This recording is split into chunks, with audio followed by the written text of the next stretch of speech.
All right. Good evening. Today is July 8th, 2019. Welcome to the Sweet Talk. My name is Kim Matina. I am a Google certified trainer and a gold product expert and a technology teacher. And today I have on my show Mr. Jay Strumwasser. He is a returning guest. I'm so glad to have him on. Today, Jay's going to go over how to hack your Google site. So why don't you tell us a little bit about yourself, Jay, and we'll get the party started. Sure. Hi, everyone. I'm Jay Strumwasser. I'm a director of technology in New York City. I've been involved in education technology for a long time, in and out of the classroom as a teacher, consultant, and administrator. And I am a Google certified trainer as well, level one, level two teacher, and Go Guardian classroom admin as well. And as well, Microsoft Innovative Expert. All right, cool.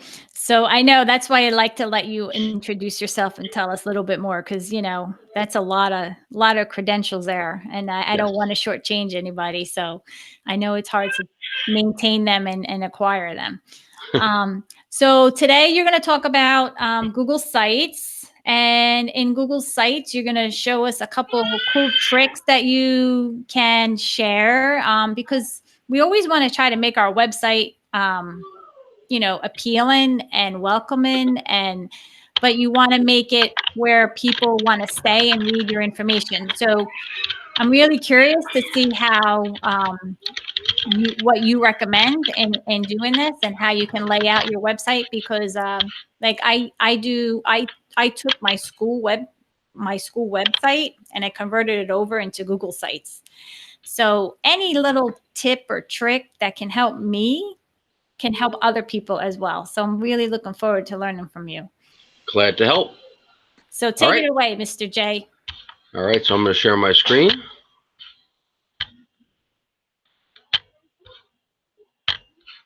And I'm going to take you back to 2009 when I started using Google Classroom. Google Sites as essentially a lesson planning tool. I was very basic using it, adding links, adding text into here. There's also probably some videos in here, as well as my screencasts. I started flipping the classroom before flipping was even a thing back in 2009, had a double space of paper, and I realized that changed the way that people were viewing my website. So fast forward to 2019. There's a couple of things that Google has done a little bit differently about how to actually create a website. So I'm going to go over that really quickly. There's only 4 different ways to create a Google website. I know, 4. The one way that I think is the easiest is going through Drive, going to More, and then going to Google Sites right over here. There's another way. If you do sites.google.com, you actually have to click on this little button that says New Google Sites. So it's not as easy to create the Google site this way. Or if you click on Create, you have the option to create Classic or New. And for my suggestion, don't create a Classic site because you're just going to have to convert it later on. And another way to do it is sites.google.com/new.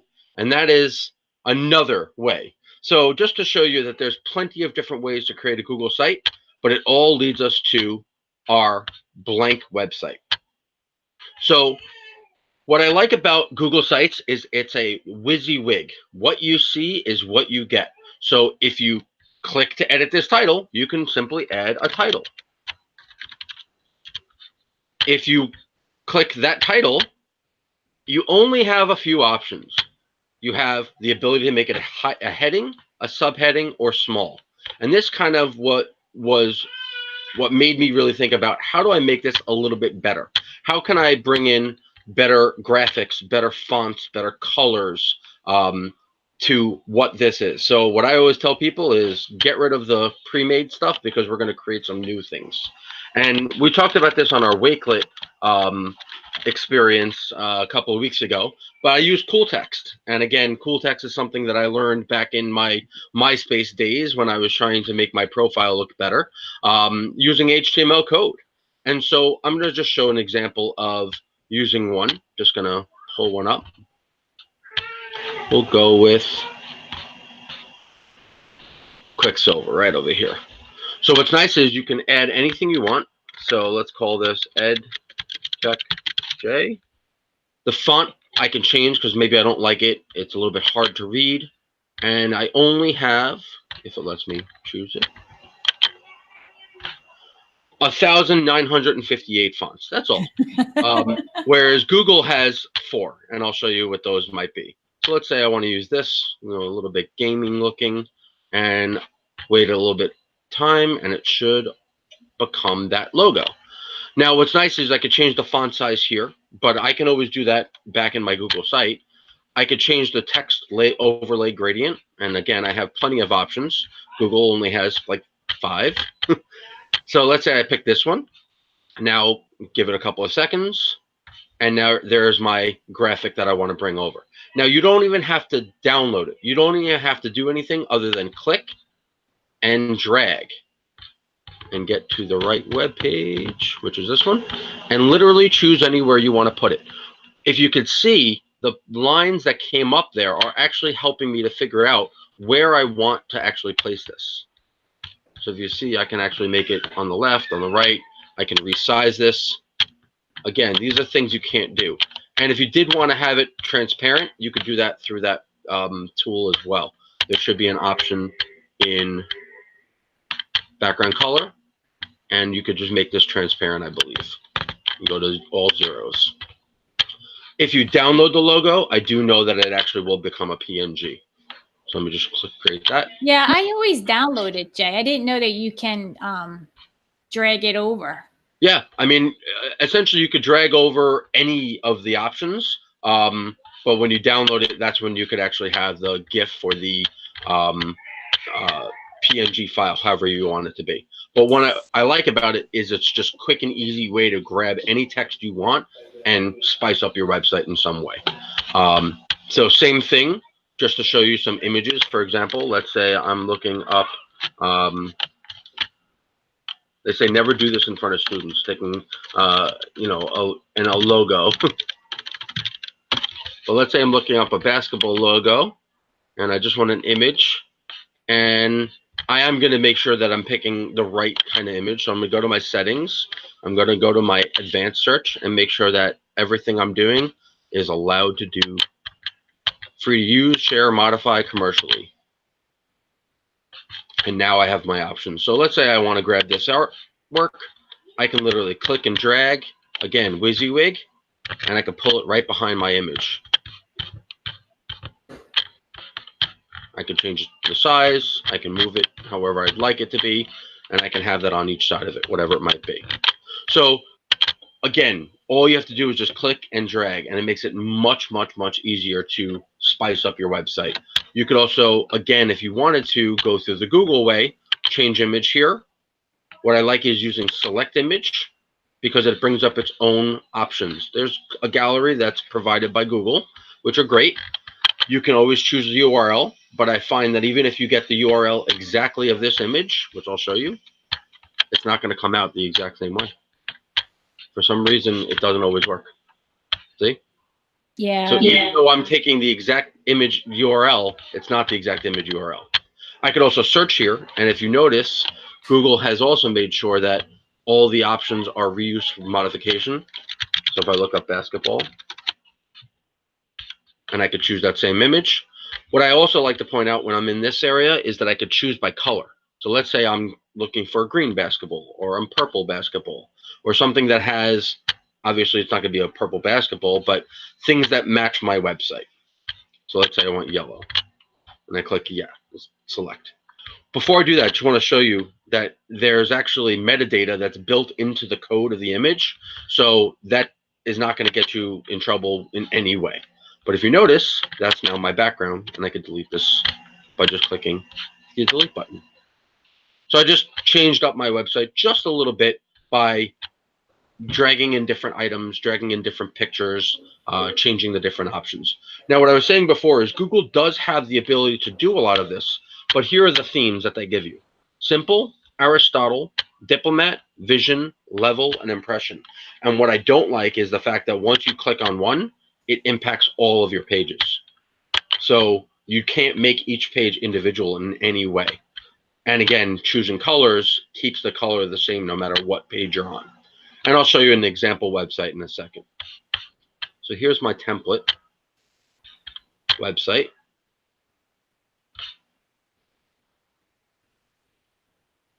It's got a couple more things that I've done in here to just show you. So if I keep that same theme and I change it to Diplomat, everything changes from page 1 to even page 1 part A. So again, all you have to do is go through and actually change that image on a different image, a different page, and now all of a sudden it's a different kind of a theme, kind of a look. By doing that, I should have a different page from part 1 and from home.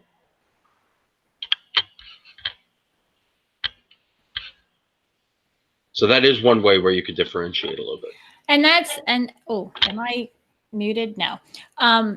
Yeah, I think that is that's a nice way of showing it, the differences and the options of using the header image as a background. Using what's built in versus finding a customized image somewhere on the website. But you know what, Jay? I find that it's like a pain in the neck to actually go to each page and update your header. Mm-hmm. Like for my Sweet Talk, I changed the header, and I changed the way the header looked, and I had to go to each individual page and upload the header file to each page on the website. That's true. So for me, like if I'm taking a theme that's built in and I don't care about the the differentiation. For me, if I picked a theme, it carries through the whole entire site. It's more of a time saver at that point for me. Anyway, I mean, No, I it's guess it's definitely a something to think preference. about. It's a preference, but I like that. You pointed out changing the header so that it can differentiate maybe a subject area or a grade level or maybe importance or something along those lines. Maybe for parent communication. Something that just makes it stand out. So, and I like the cool text. How you got me onto the cool text website, but I like how you're able to just drag over the image onto the site header from cooltext.com into your own website. I was always downloading everything and saving it into my drive. So if you're going to reuse it, download it. But if you're not going to reuse it, then you can just drag it over onto your site. Those are really good tips there. I learned a few things there. Great. I'm glad to show you those. Just another couple of things that actually I learned from ISTE. And I have to do a shout out to Joe Marquez, the EdTech MacGyver. He's at Joe Marquez 70. I'm just going to share my screen and show you what I learned from ISTE. Hold on one second. So he has a podcast called Sons of Technology, and it is the actual Sons of Technology logo. I'm going to make this a little larger. That is so cool. I have to give him a shout out on Twitter. Yeah, it's really cool. Hold on one second. One of these is going off. Oh. I'm going to mute the site. Give me 1 second. Okay.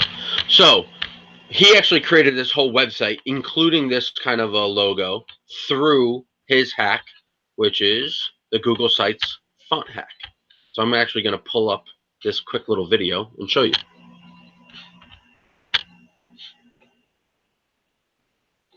Not sure if you're going to hear it because we muted. Hold on 1 second.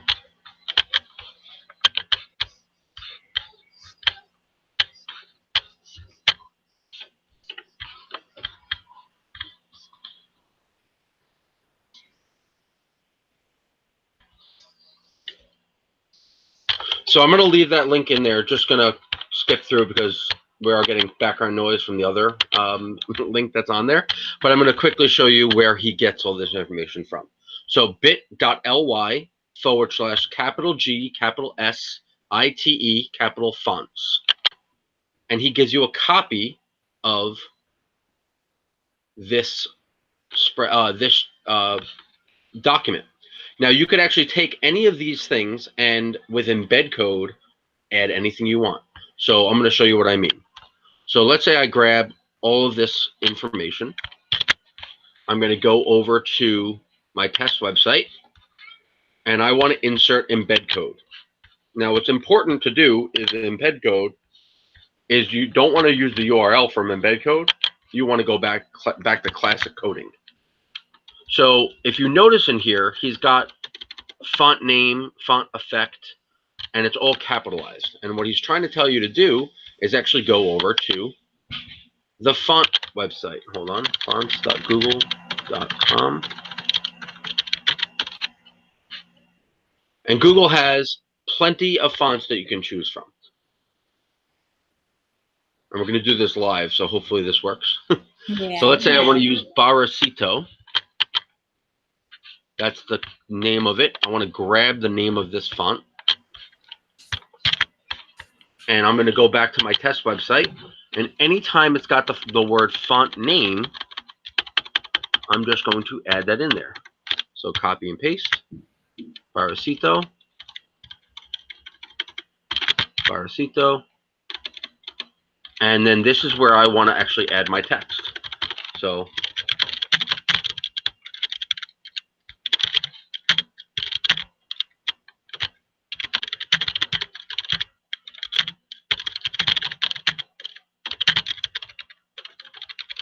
okay, and I'm going to click on next. So if you notice something's not right because the code didn't change, I can go back in and I can change it. So somewhere in here, I need to look at what some of the things he was saying. So font effect.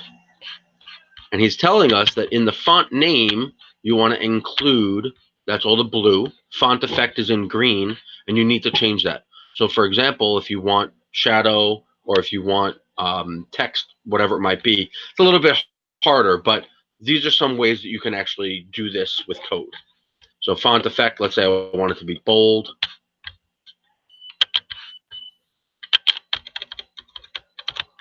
He made it easy. That's really self-explanatory. Yep, definitely. And that should work. I'm not sure it's working. Again, live on TV, live on doesn't always work, but you get the idea. So basically, I have now coded the actual wording that I'm going to use. And if I wanted to, I can go back in and edit this and figure out where my mistake is. Part of coding is trying to figure out where the problem is. So it may be that I'm missing some kind of a I think I'm missing this. Is it like a quote or something? Quote. I think I'm missing the quote. No.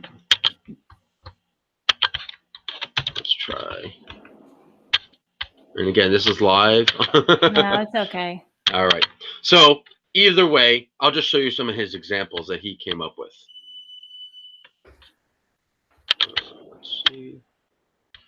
And some of his things that he did was linked right to that web page. So you could tell it's a Google site. It's got the traditional header. But he's got, shadows behind, color differences, the fire look behind it. He's embedded a whole bunch of things. But as he's adding things in, he's only using embed code.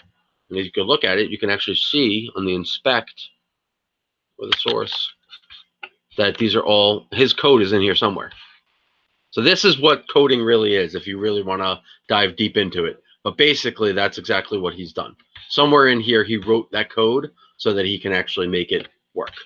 And again, if it wasn't on live TV, I'd have the exact way of showing how to do it. So you would have to do that for every page, right? Correct. Okay. But what's nice is once you copy that, so you have that basic code, and you want to use Baracito again, you just grab the same information back. Yeah, so you really do it once and then you're done. Exactly. Right, so, right. You could put it on your Google Notes. I use my Keep a lot for this kind of a thing. And for some reason, like I said, somewhere in here, there's probably missing a one different Yeah, thing. syntax error or Yep, something. exactly. And but if you watch his video, he'll tell you exactly how to do it, and it's very helpful.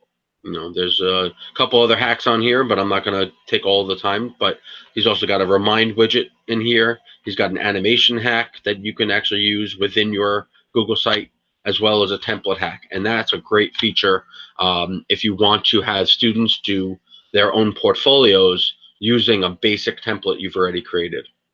So he's showing the, you should click on the template example.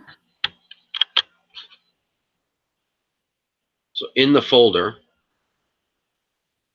and he's got very specific rules of like, don't click, you can't make a copy until you do this, but this is his sandbox site that he was doing, I think, while we were there. And then what he did was he shared the page to the kids, and then they could choose from here however they wanted to add to it. So there's his Oh, remind widget that he did that day. Um, so if you needed like an updating web page where your school is being told like they're not updating their web page quick enough, if you have a remind and you're using that, or you have Google Classroom, he's also got a hack for that as well. You don't have to update your website; you just update the embedded content. and that's all in those embedded videos that he has on his website? Correct, and I shared that link for you guys as well. But it was a great session at ISTE, and I've been following him for a couple months now, and some really great things. And if you have a way to hack something, he wants to learn it so that he can share it to everyone. So he's a learner, and he's uh, a teacher of sorts. Wow, wow, that I'm gonna definitely look at these videos and see actually what he's doing to hack, because I think I agree. I think that a lot of the uh, built-in features of sites, it's dull, Mm-hmm. and it does need some type of, like, cosmetic look, or some kind of customization, with the, maybe like you said, with the widgets or whatever. So I would think that that website and his resources will definitely be helpful to Yeah, people yeah, that are, you may have to be a little bit more tech savvy, because you have to kind of be aware of like HTML and JavaScript. But the way he has it, looks like the way he has it laid out there, it looks like it's easy enough for someone to be very able to approachable. go in and do it. Yeah. So I'm glad that you showed those tips and everything, and using the cool text website as well, because Mm-hmm. that has a lot to do with it, customizing the look and feel of your website too. um, and and being able to have the flexibility to put what you want in there is always nice. But I agree. I'm glad that you definitely showed his resources. I will definitely give him a shout out as well, and Great. maybe he can come on my show. I don't know him, but maybe he can be on my show and share more of his hacks, because I'm um, happy to do the introduction. yeah, definitely. I'm gonna reach out to him on Twitter. I was admiring his Sons of Technology logo. It's He very said. cool. It's very Yeah, cool, it's and he's really got the cool. actual cut. He actually has a leather motorcycle jacket Oh, does of he? Sons of Technology. Now, is he the only person in that podcast? So no, there's another guy, Kyle Anderson, and I think he's got a couple other kind of people that are in the group, but maybe not in every episode. Okay. And some great guests and great talks. And I think he's only got a few episodes, but he's continuing his podcasting. Yeah, yeah. Well, that's good. I'm hoping that I can connect with him as well. So that'll be cool. Definitely, Because everybody has their own expertise and their own little niche, in their own little comfort zone. So that's why it's nice to be able to connect with different people and share, because his comfort zone may not be someone else's comfort zone, that's and true. it's a learning curve. So it's nice to see that he's got something like that out there, even for the more tech savvy people. they feel more comfortable dealing with HTML, they can go ahead and dive right into that hack, or even the other hacks that he has on. So, it's a nice alternative. Yes, definitely. You don't have to use what's built in, but if you're a little bit more tech savvy, go ahead out and explore the tools that Jay was showing off, and check out his website as well. What was his website? Ed, you're talking about Sons of Technology? Yeah. I think it's just sonsoftechnology.com. Okay. All those resources will be in the Wakelet collection for the show tonight. What I'm going to do is I'll share my screen real quick, and so that you can see exactly what I'm talking about. So if you go to the sweettalk.com, that's the SUITE talk.com, and you go to the episode and podcast list page, you can scroll down and you will see, I didn't put it in yet, but you'll see tonight's episode will be listed here with the show notes. And the show notes is actually a Wakelet. It's a Wakelet collection. And all of the resources that Jay referenced tonight will be included in here. So his website will be in here. Cooltext.com will be in here.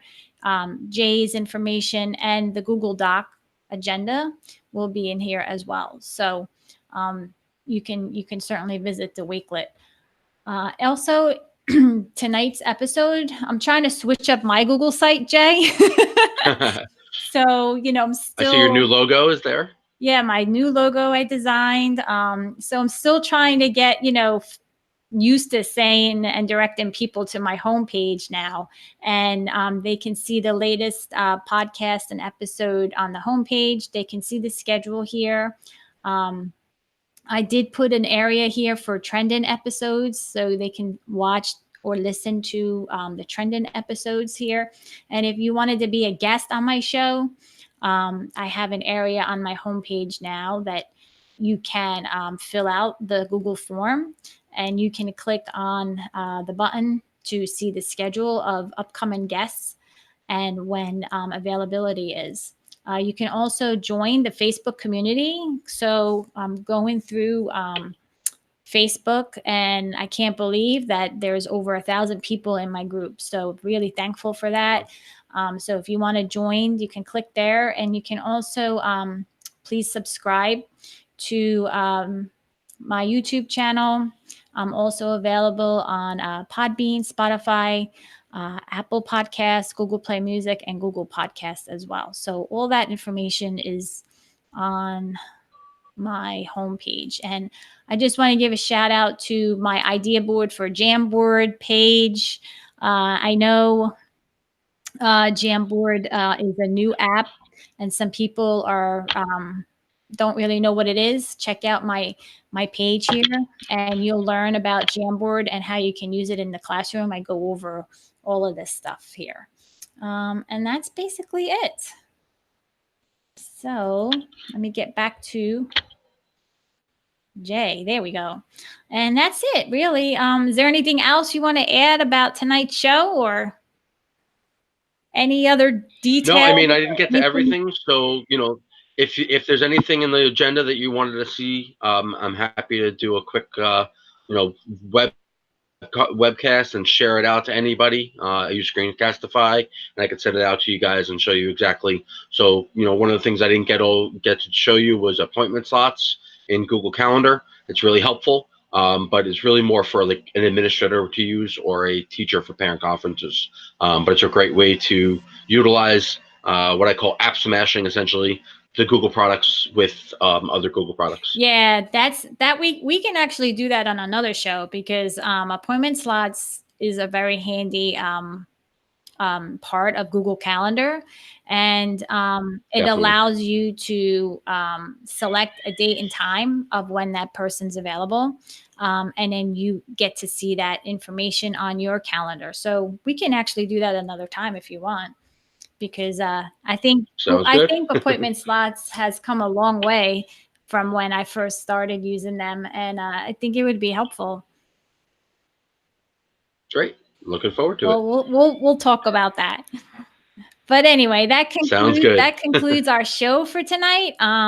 Again, thank you for tuning in, and thanks for being on, Jay. I really appreciate it. Have a great evening. Until next time. Glad to be here. Thanks so much. Bye, guys. You as well. Bye bye.